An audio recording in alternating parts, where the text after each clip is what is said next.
난소암에 걸렸어요. 인종차별자가 아닌가. 자기 노벨상을 경매에 놨는데 러시아의 어떤 재벌이 그걸 400만 불에 사갖고 그 포토그래퍼 51이라는 사진이 있어요. 굉장히 유명한 그 사진인데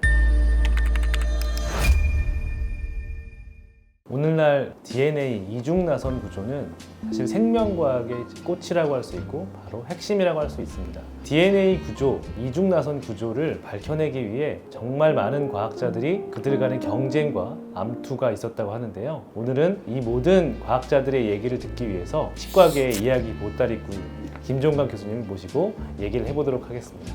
네, 김종관입니다.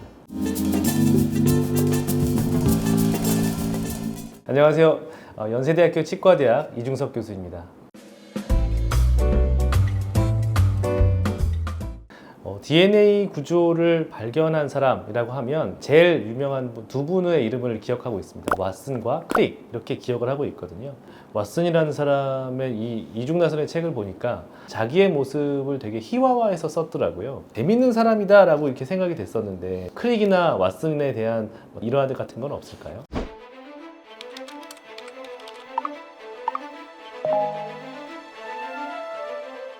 이 사람이 유명해진 게 책 때문에 사실은 DNA 구조는 왓슨이다. 이렇게 모든 사람이 인정하고 있는 계기가 된 거예요. 얼마나 이 사람이 겸손하지 못하고 젊었을 때 그 천재들이 보는 가벼움이라 그러나 이런 게 있는 그 예가 있어요. 그거 이중나선에 나와요. 그게 이제 카벤디시 연구소를 갔는데 노벨상 수상자가 거기 연구소장으로 있었어요. 근데 그때 벌써 나이가 60세 정도 됐거든요. 그 면담을 하면서 그 연구소장의 얼굴을 보니까 머리도 희끗희끗하고 어떻게 좀 노인네 같고 지금 이 유전학에 대해서 뭐 조금이나 알까 저 사람이 저런 노인네하고 내가 이거 같이 연구를 해야 되나 이런 그 건방진 그 생각을 했던 것 같아요. 그 정도로 이 사람이 패기가 있었던 것 같아요. 근데 이제 거길 가니까 크릭이라는 사람이 있었는데 자기보다 12살이 많은 사람인데 그 이중나선에 보면 크릭에 대해서 그 사람이 뭘 모른다든가 무시하는 말은 없어요, 거의. 그러니까 아마 둘이 콤비가 잘 맞은 것 같아요. 근데 왓슨과 크릭이 이제 DNA의 구조를 밝혀내려고 정말 노력을 많이 했다고 알고 있거든요. 근데 이런 것들을 더 발전시켰던 계기가 바로 로잘린드 프랭클린의 결과였다고 들었었거든요.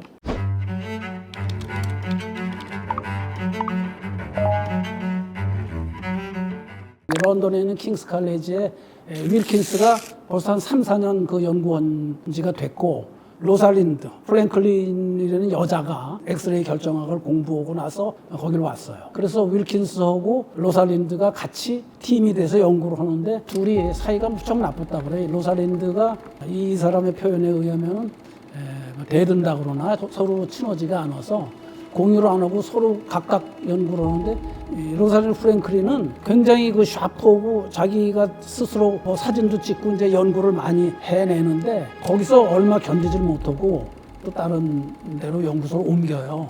옮기는데 그 포토그래퍼 51이라는 사진이 있어요. 굉장히 유명한 그 사진인데 그 사진을 찍어놓고 그 이동했다고 그래요. 근데 그걸 아마 윌킨스가 보고 그거를 보여줬다고 그러는 거예요. 크릭하고 왓슨한테. 근데 그거 보여준 상태가 DNA 구조를 그리는 결정적인 요인이 됐다고 알려져 있죠. 그래서 지금은 오히려 그 DNA 구조 발견에 프랭클린 로잘린드가 더 공을 세운 게 아니냐 이렇게 생각도 하는 사람도 많죠. 이중나선의 책을 보면 윌킨스가 로잘린드 프랭클린과 영구적으로 헤어지면서 이 연구소에서 했던 데이터는 너한테 주고 갈게 라는 한마디를 했다고 써있긴 하더라고요. 근데 뭐 진실은 사실은 알 수 없는 거. 이거는 왓슨이 기술한 것들이기 때문에. 근데 왓슨과 크릭이 결국에는 로잘린드 프랭클린의 데이터를 통해서 이거를 발견했고 그거를 이제 결국에는 1953년에 이 네이처지에 발표를 하면서 사람들에게 알려졌다고 들었거든요. 네, 그렇죠. 네. 노벨상을 받을 때는 근데 왓슨과 크릭 그 다음에 윌킨스까지 이 세 명만 받았다고 그러더라고요. 왜 프랭클린은 못 받았어요? 그러니까 그 프랭클린이 난소암에 걸렸어요. 그래서 난소암에 걸려서 58년도에 세상을 떠났습니다. 37살에 그렇죠. 세상을 떠나서 62년에 노벨상을 주니까 그 사람이 사망했기 때문에 노벨상을 줄 수가 없었죠. 최근에는 왓슨 선생님 같은 경우는 좀 좋지 못한 뉴스도 들리던데요. 이 왓슨은 사실 그 평생을 유전학을 공부해서 유전 그 DNA의 구조도 발견한 걸로 노벨상도 받고 40년간을 공헌을 했습니다. 유전학에 대해서는 정말 세계에 누구도 따라올 수 없는 그런 업적을 세운 사람이죠. 근데 유전학이 인종 간의 차이가 있다.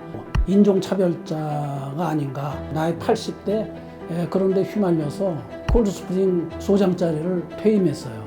그러고 나서 생활이 어려워갖고 2014년인가에는 자기 노벨상을 경매에 내놨는데 러시아의 어떤 재벌이 그걸 400만 불에 사갖고 다시 돌려줬습니다.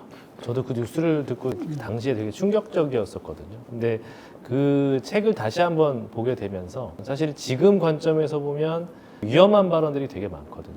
로잘린드 프랭클린을 처음 봤을 때도 속으로 생각하는 게 계속 저게 뭐 어떤 옷을 입으면 참 예쁘겠다.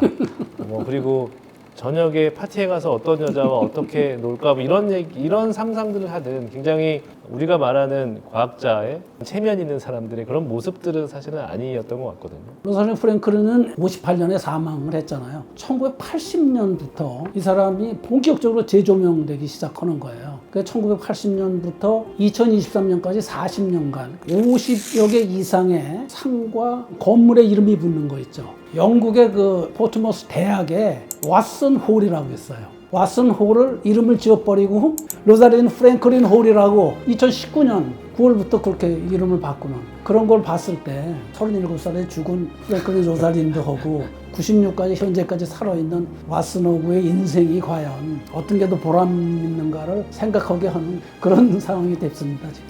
이 많은 연구자가 이렇게 노력을 했음에도 불구하고 대부분의 사람은 왓슨을 기억하더라고요. 이분이 인종차별을 했건 안 했건 이중나선 하면은 왓슨이라는 이제 이름이 붙는데 이게 아마도 그 책 때문이 아닐까 생각을 합니다. 오늘 좋은 말씀 주신 김종환 교수님 모시고 얘기해봤는데요. 제가 이 DNA 구조 발견을 보면서 이분들이 살아가는 인생이 우리에게 어떤 교훈을 주는가 이걸 아는 의미에서 감사드리는 마음으로 그런 말씀을 드렸습니다. 네. 저도 같이 감사드리겠습니다. 네.